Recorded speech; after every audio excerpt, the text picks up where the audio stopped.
From Hollywood, it's time now for Edmund O'Brien as...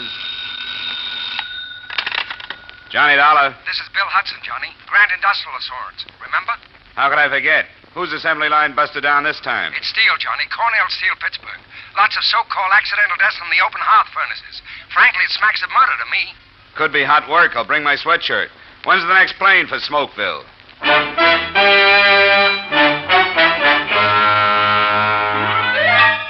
Edmund O'Brien in another transcribed adventure of the man with the action-packed expense account. America's fabulous freelance insurance investigator. Yours truly, Johnny Dollar.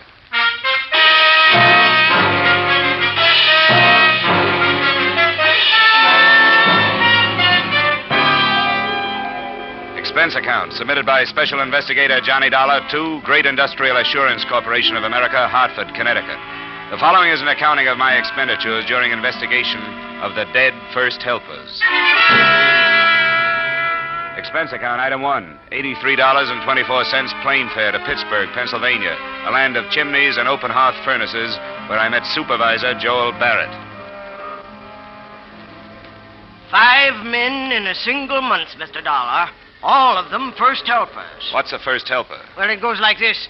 The melter foreman is in charge of a number of furnaces. The first helper is in charge of an individual furnace. Under him are the second helpers and the cinder snaps. I see. Well, how did the deaths occur? In a number of ways. One man tumbled down a flight of stairs. 2 were killed by a crane magnet. Another one fell from the pouring platform. And just last week, one of our best men was killed in an explosion of a hot-cap bowl. You better explain that one. Certain types of steel have to be capped after they've been poured from the ladle to the ingot, you see. Sometimes the pressure is so great inside of them that when the pourers shoot water on the cap to seal it, the cap flies off and sprays a man with molten steel. I've seen it happen only once, Mr. Dollar. That's enough for me.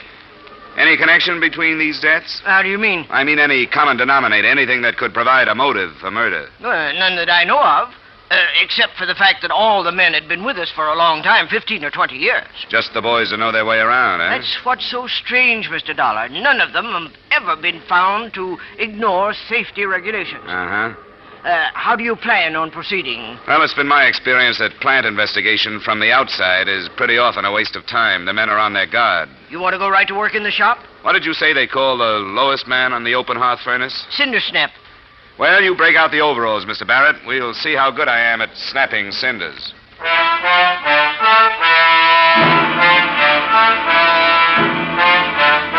Expense account, item 2, 25 cents for work cap. Every other item of equipment provided by the company. Expense account, item 3, $1 for blister salve and adhesive tape for hands after first 8 hours of work.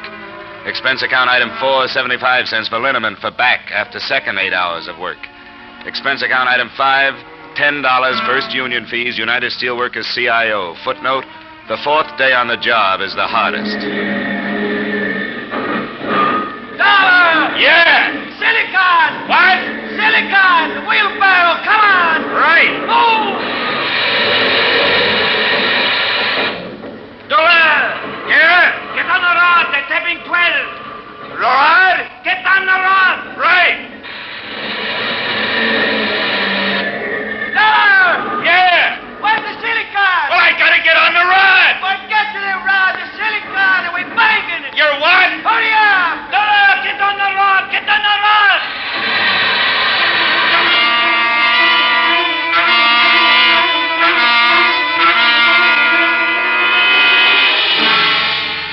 The routine was a killer, but more and more I felt myself becoming a part of the making of steel. It's really something to watch the straight white-hot steam pound into the ingot molds from the ladles. And I began to know these men whom you never hear about, the men with the big backs and the soaking red bandanas around their waists, like Andre with the funny last name, who got a kick out of helping me along. It's all right, Dollar. You get the swing of it. It's not half so hard like you think. After a while, you get strong, get tough like nails. Oh, my aching back. Bet you never eat so good, huh? Bet you never sleep so good. Oh, I dream about lime-silicon ratios. You on seat turn tomorrow? Yeah, if you mean the midnight shift, yeah. Good, you be with me. I show you lots of things.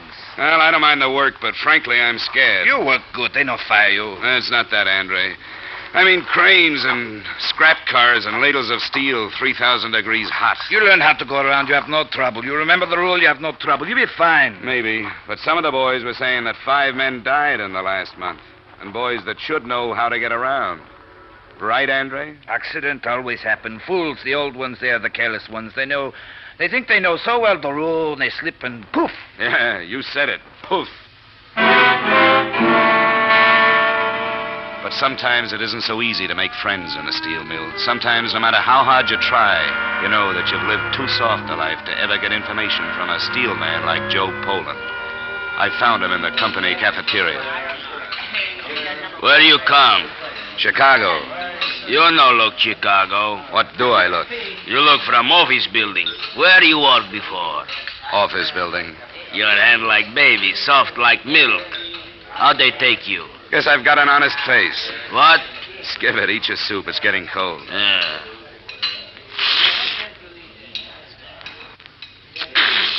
Kirk Brody. What you say? Nothing. Just Kirk Brody. Kirk Brody. How you know Kirk Brody? He dead when you come. I know. Killed by a hot cap mold. Kirk Brody friend. I like him. Work good. Who was working with him, Joe? Masaloni. Glad it wasn't me. I'd hate to have that on my conscience. You nosy. You maybe work for Barrett. Barrett. Blech. I don't like. Finish your soup, Joe. It's getting cold. Yeah.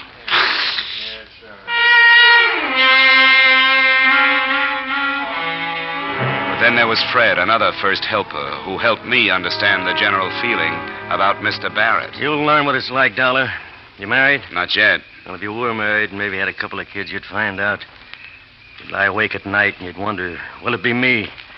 Will I get that blue slip tomorrow? What if something happened to me? Would she get anything from the insurance? Things like that. How long you been here? 5 years. And tomorrow they can say, that's all, friend. And where are you? You sound like you know your way around, Fred. What's your idea on these accidents? Accidents? There's no such thing as an accident, Dollar. People who want to live cross the street with the light. It's the same way in steel. Like Kirk Brody, killed last week.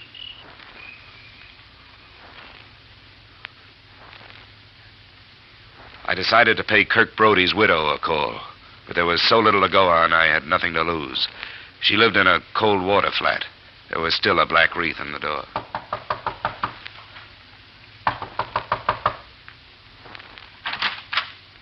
Yes? Mrs. Brody?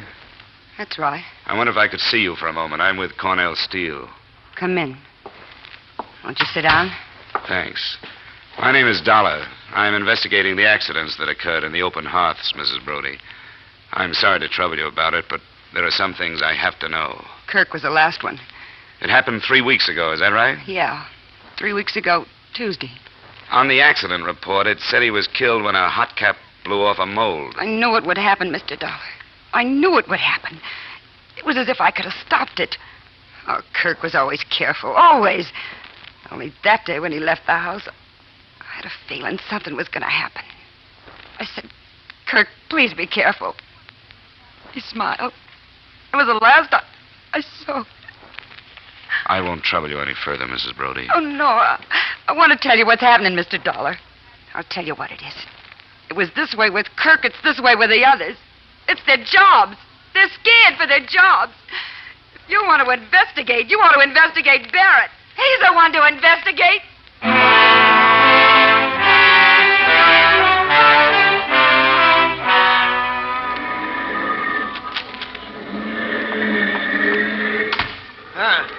Hope nobody saw you come in here. Nobody did, Barrett. What'd you find out? Well, nothing you could call factual, but there's some kind of tension in the shop. Something's going on. Well, production is holding its own. No, they work all right. But it's like they're frightened of something. I want to look at your employment records. Well, sure thing. Right in that file drawer. Thanks. Yeah, it certainly is odd, Dollar. Every one of the men killed was alone at the time. No witnesses at all. Oh, really? That's something you neglected to tell me on my first visit here, Mr. Barrett. Slipped my mind. Yeah, it seems several other things slipped your mind. What do you mean? Well, like a little communication I found on the bulletin board in the locker room. What communication? To the effect that due to various conditions beyond our control, layoffs will be necessary in some cases, and men will be laid off consistent with their seniority. But now, what possible connection could that have with the 5 deaths? You had the answer to that question, but I had to find it out on my own. I don't call that active cooperation, Mr. Barrett. What's that, The 5 men were killed in order of seniority. The killer, whoever he is, obviously is scared to death of losing his job. According to your files, the next man slated for accidental death is another first helper, Mike Baroldi. Now, you knew all that. Why didn't you speak up? Well, I don't know. It never hit me as particularly important. You know Cornell Steel isn't laying off anybody right now. Maybe you're trying to scare the men into more work. And I doubt if that's company policy, Mr. Barrett. You have your job to do, Dollar. That's to find this killer. I have my job to do. That's to boost production. Is that all right with you? Perfectly all right. And I'll take my job any day.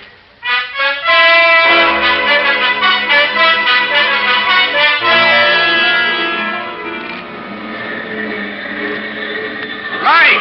Yeah? Come here. What? The delay clerk shanty. Okay. I just block it with manganese for the tap, Dollar. I can't waste no time. Look, this won't take long. Mike, you're on somebody's death list. You know that? What are you talking about? I'm with the plant insurance company investigating the 5 deaths that occurred here in the last month. According to my figures, you're next. Cut it out. It's not just a matter of accident, Mike. It's murder. You're the highest man in the shop in seniority outside of the melter foreman. Somebody is knocking off the top of the list one by one. So just watch your step. I believe it when I see it. When you see it, Mike, it's going to be too late.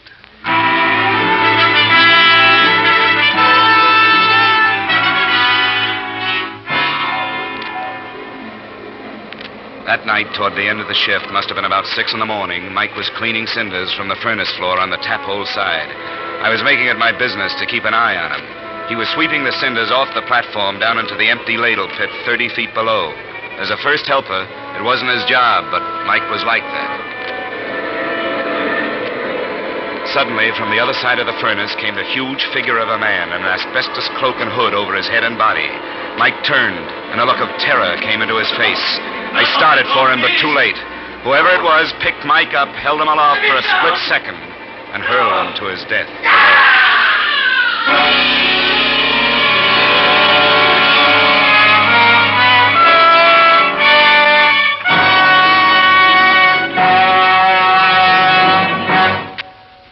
In just a moment, we'll return to the second act of yours truly, Johnny Dollar. And now, with our star, Edmund O'Brien, we return to the second act of yours truly, Johnny Dollar.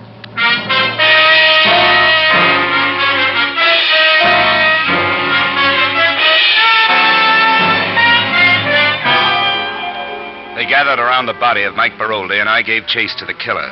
It was like running after a brown ghost. He ducked up the aisle between furnaces and hopped gingerly over the coupling of a train of coal scrap. I wasn't so lucky. I climbed up, but my foot got caught in the coupling guide, and I fell on my face. The next thing I remember, I was in the plant inspector's office. He was dismayed. He took one gander at my noggin and launched into Lecture 1A of the Safety Inspector's Manual. And look at this one. Another example. Look at his head.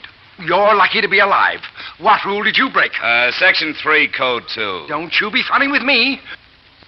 You know, I could have you fired, you know. I'll bet you could. What have you found out about Mike Baroldi? I filled in a full report. The poor man fell over the railing while cleaning the platform. Not quite. What? He was pushed. Pushed? Who pushed him? I don't know. The killer had an asbestos cloak and hood over him. A killer? This is worse than I thought. You got a skeleton key to the lockers? I want to see Mike's belongings. Look, just who do you think you are? I'm with the Grand Insurance Company, mister. You give me the key, and I think we can have this thing straightened out in no time. He was so stunned, he sent me to the Open Hearth production office where I got a key. The locker room was empty. I went to Mike Baroldi's locker first. I found his wallet with a pass to the plant in it and $3 in cash. There was a picture of a woman holding a baby. I put the wallet back, looked through the inside pocket of his coat, empty. I closed the locker and started a methodical search of each locker in the place. About 2/3 down the first row, I came to a locker labeled Andre Lemire. I opened it and found what I was looking for, an asbestos cloak and hood. There had been a tear on the sleeve of the cloak worn by the man who had killed Mike Baroldi. I took the cloak with me, locked up, and walked down the aisle to the door. Somebody was coming in just as I was coming out. It was Joe, Big Joe Poland. What you do here, nosy? Aren't you supposed to be at work?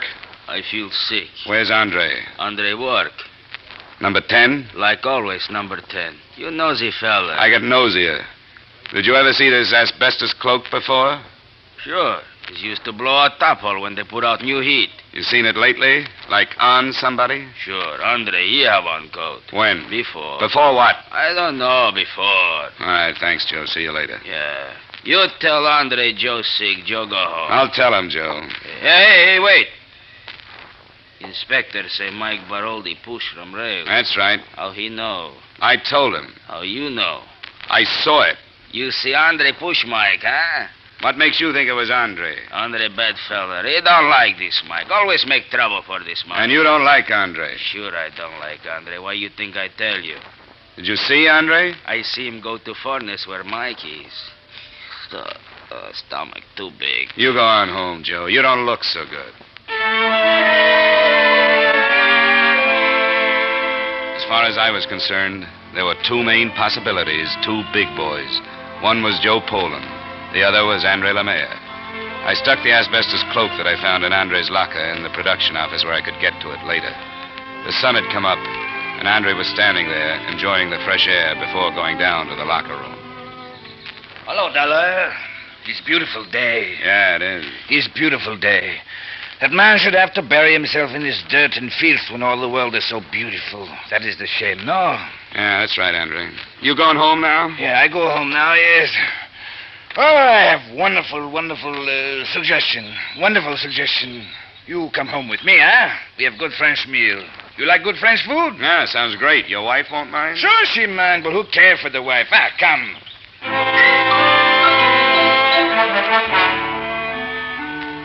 What's your name, monsieur? Johnny Dollar? Funny name. Ah, you have no sense.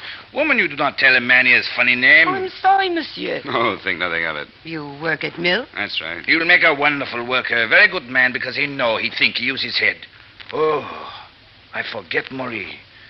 The most terrible thing has happened. What? You know Mike Baroldi. Mike, tall, long, thin, little hair. Well, Mike is pushed from rail and killed. Oh, no. Killed. Oh, terrible, terrible. You see it, no, Dollar? Yeah, I saw it. Somebody do it. Somebody. They catch him, boy. Andre, I think it's about time I let you in on a little secret. I'm with an insurance company. I'm investigating these murders. Huh? I found an asbestos cloak in your locker today. I have no asbestos cloak. I saw Mike killed, Andre. The killer wore this cloak.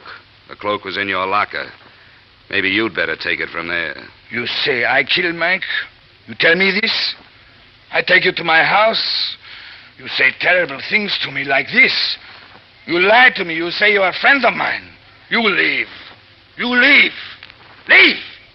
Well, there goes some nice French cooking.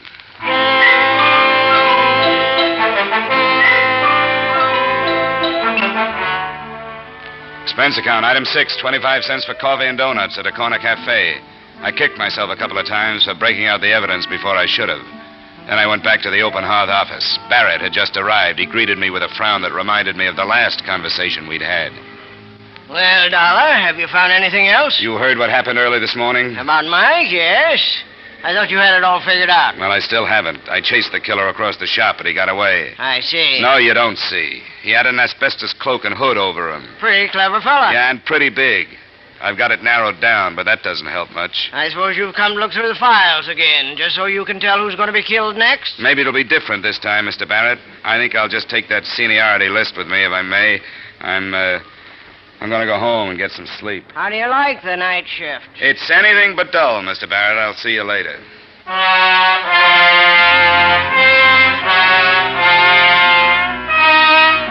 Expense account, item 7, $1 even cab fare to boarding house, to which a surprised taxi driver chauffeured his first overalled customer in what must have been years. Did I study the list in the cab? I did not. I grabbed a little sleep. The driver shook me awake. I paid him, went upstairs, and flopped in the cot. Then I opened the paper. The next name on the list was none other than Andre Lemaire.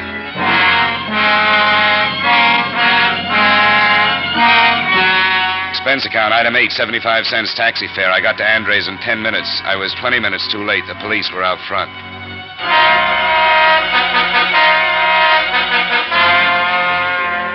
Dead. He's dead. They killed him. Who killed him, Mrs. LeMaire? Killed him. Killed him. Who? Who, Mrs. LeMaire? The man. The big man. He killed him. Sergeant, take care of him. I'm sorry, Mrs. LeMaire.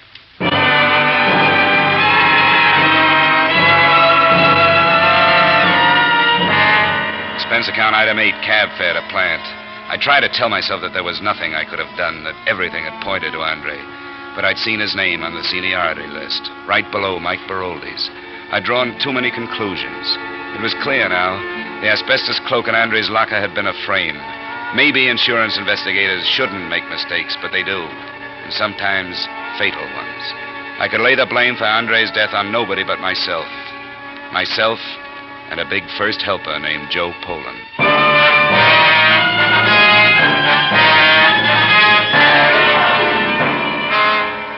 Where's Poland, Barrett? Why, I don't know. He got sick. We sent him home. What's his address? I have it right here in my book. Well, bring it with you. You and I are paying a visit to Joe Poland.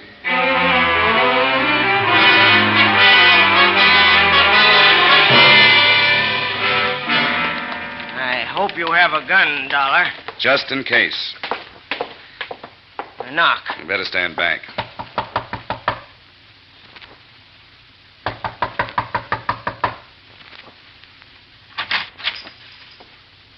Yeah? Mrs. Poland? Yeah? Is your husband home? No. We're from the mills. This is Mr. Barrett. Huh? Where can we find your husband, Mrs. Poland? He's not home. Mind if we come in and see? He's not home. Go away. He's not I'm home. sorry, Mrs. Poland. We'll have to make sure. You stop. You try that door, Barrett. I think you'd better try it, You Dollar. go. Right. You go. I call police.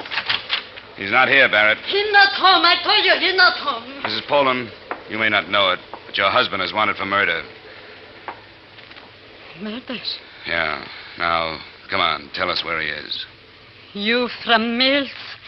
I tell you nothing. Look, Mrs. Poland, be reasonable. Reasonable. You be reasonable. 5 kids. Be reasonable. This place be reasonable. Mills be reasonable. Barrett. You go. I call police. Come on, Barrett.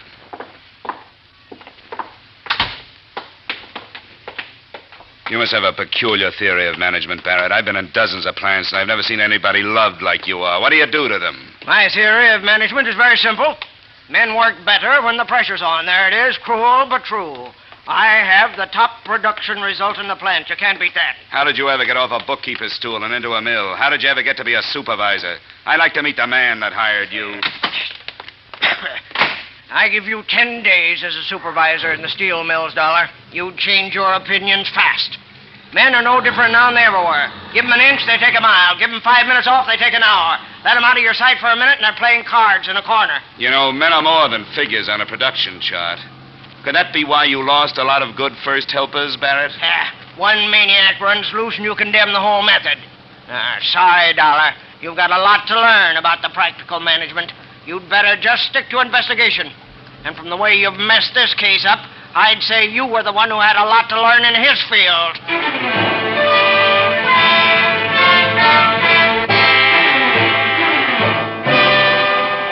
We rode back to the plant without a word. It wasn't just anger.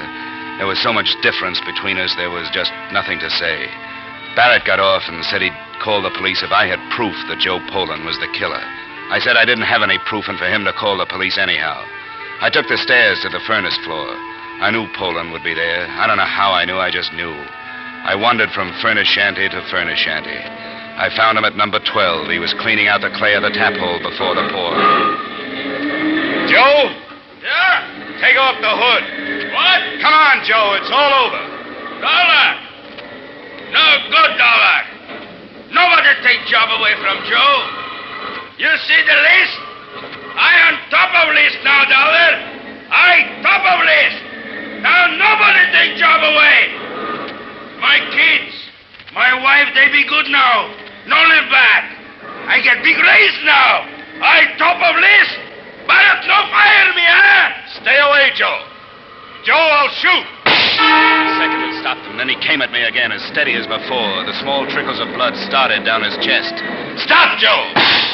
His leg this time. He gripped it once, then let go. There was no expression of pain on his face, just determination. I was the last man in his way. After I was gone, he had a clear road to security. You don't stop then me, he was Dollar. on me, his huge hands gripping my Dollar, throat. I Below me, don't I could feel stop the seared now. heat of freshly poured steel bubbling in his You face. don't stop Then I me, shot again. Dollar. Close quarters this time, and right for the heart. Slowly, the hands relaxed. The huge body slumped over the railing and fell. There was a hiss and puff of steam.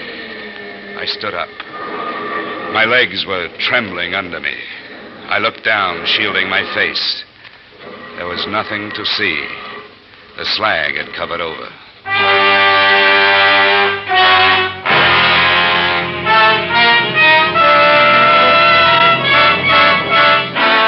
Expense account, item 9, $20.53. Flowers for Joe Poland's funeral. They buried a block of steel in place of his body. Barrett was standing there, standing to one side, and Mrs. Poland, and Mrs. Brody, and Mrs. Lemire. When the minister finished his little speech, Mrs. Poland turned to Barrett. I've never seen hate like that in anyone's eyes. Murderer. You killed him. You killed him, Barrett. You killed them all. You still kill them. They'll all die of you Come on, someday, Mrs. Poland, come murderer. on. That isn't going to Murderer! Come on now. Oh, Murderer! Hi, Marie Lemire. Let me take you home.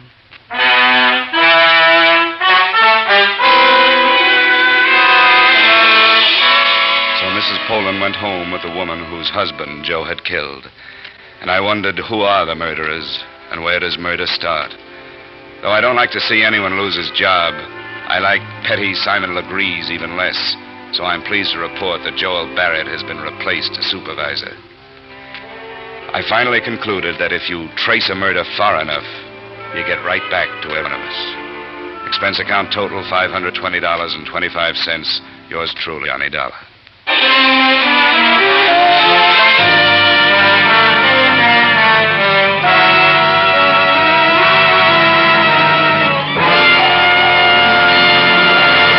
Yours truly, Johnny Dollar, stars Edmund O'Brien and was written by Gil Dowd and David Ellis, with music composed and conducted by Leith Stevens. Featured in our cast were Joe Forte, Junius Matthews, Jack Petruzzi, Raymond Burr, Jack Crucian, Kay Stewart, and Peggy Weber. Yours truly, Johnny Dollar, is produced and directed by Jaime Del Valle. Join us again next week when, from Hollywood, Edmund O'Brien will return in another transcribed adventure of Yours truly, Johnny Dollar.